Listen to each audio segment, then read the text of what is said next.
Hey guys, so we all know that I love the PlayStation Vita. It's one of my favorite consoles of all time. But what if I were to tell you that there's a game on this absolutely fantastic console that it's an action Jrpg. It's a spin-off of a not so beloved series. I mean, this game is pretty jank, just like the other series, but this is like a good jank. And I am absolutely fallen in love with this game. I am calling it a hidden gem on the console. It kind of plays like the Tales of series, which is one of the major reasons I really wanted to get into it. This game is called Akibas Beat. And there's something about this game that I feel like people who have never even heard of this game should really flock to getting this. And it's also available on PlayStation 4. It is not a very expensive game. You can find it anywhere between $15 to $20 on either console.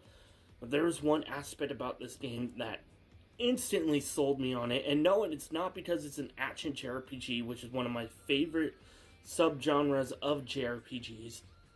But there's something else, and I want to share that with you guys today.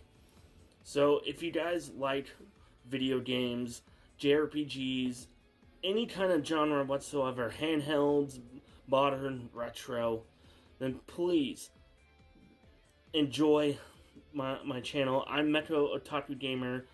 I really do hope you guys enjoyed this video and some of the other content that I put out, because I love sharing my passion for video games, trading cards, anime, all things nerd. And you guys can let me know by smashing that like button, subscribing, leaving a comment in the comment section down below, especially if you've heard about Akibas Beat. So now let's dive into what I feel like makes this game worth playing. Okay, starting off, I'm just going to briefly go over exactly what Akibas Beat is all about.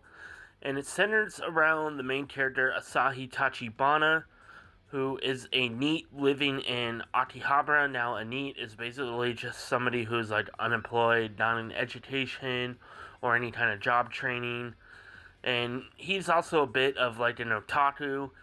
And there are some strange events that are going on in Akihabara, or Akiba as it is called by the residents there, and he winds up in this endless loop of this certain Sunday and just reliving all these different events. And he comes across this girl named Saki, who shows him that there are these things called delusions that are encroaching on reality, and all chaos will ensue if the delusions were to successfully encroach onto reality. So he takes it upon himself, as well as teaming up with others, to stop these delusions by exploring their delusionscapes, aka the name of the dungeons in the games. And along the way, he meets a wide variety of different characters, including the Akihabara Freedom Fighters, who is like a completely separate group from like the main characters in the game. And there's a huge emphasis on music and audio, and the whole delusionscape thing, kind of like delusions and all that, kind of reminds me of like Persona 5, with how each of the different dungeons is all centered around like someone's inner desires and how twisted they are, and the delusionscapes are kind of like that.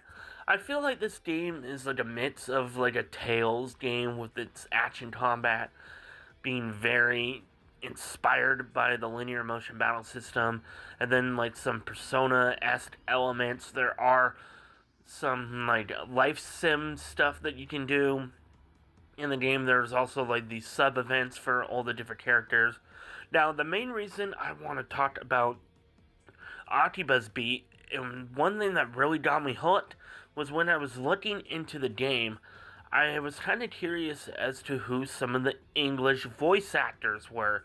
And to my surprise, holy crap, this has a star-studded cast full of well-known voices in the like early 2010s, kind of like late 2000s anime scene.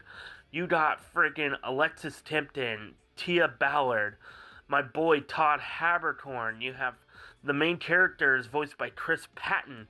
You have Brittany Karbowski. You have Ray Chase, Kaiji Tang, Robbie Damon, and so many others.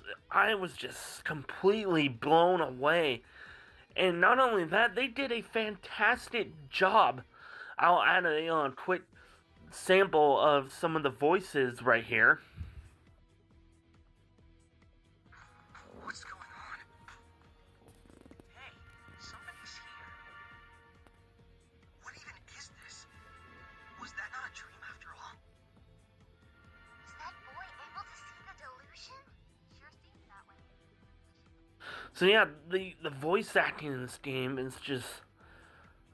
I felt like it was really good, and I want to continue playing more so I can not only enjoy the action combat, which, yes, I will say it is pretty jank. Like I said in the beginning, the in-game character models look pretty jank in the way you kind of move around throughout Akiba is kind of jank, but it's definitely worth playing, especially if you're a huge fan of that era of anime, the late 2000s, like early 2010s anime.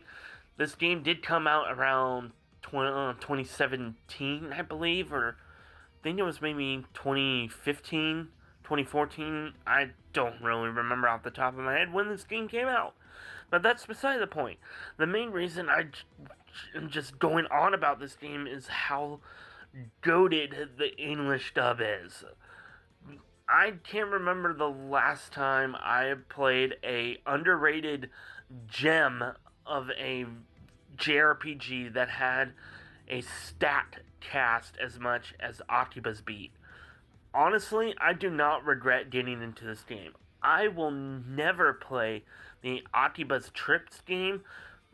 Those games, they are just absolutely horrendous. I did play one of them on the Nintendo Switch, and I had to sell it. I had to drop it when I got to a certain point. There's some things about those games that are can be very quite controversial.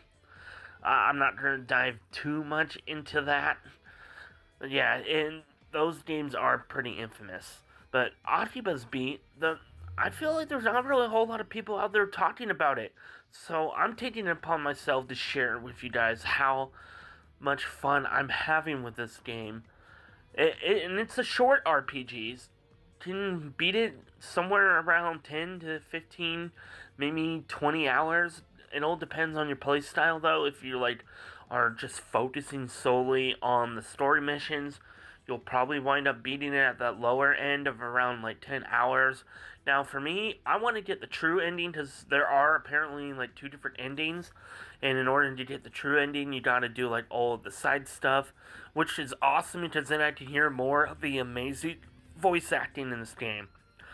And yeah, I have some high opinions of this game. I feel like it's going to be one of my all-time favorites on the PlayStation Vita, despite how there are some aspects of it that aren't the greatest, but I do feel like this game was meant to be played on the Vita. I don't really know how much it plays on PlayStation 4. I never did play it on that console. I ended up picking up a copy of it on PlayStation 4 years ago and just never really got around to playing it. I don't know why. I do kind of regret not getting into it sooner. But yeah, that's pretty much all I really want to say about Akibas Beat. It's primarily just want to shed some light on the voice actors, and the voice direction was done by people like Kirk Thornton and Patrick Sates.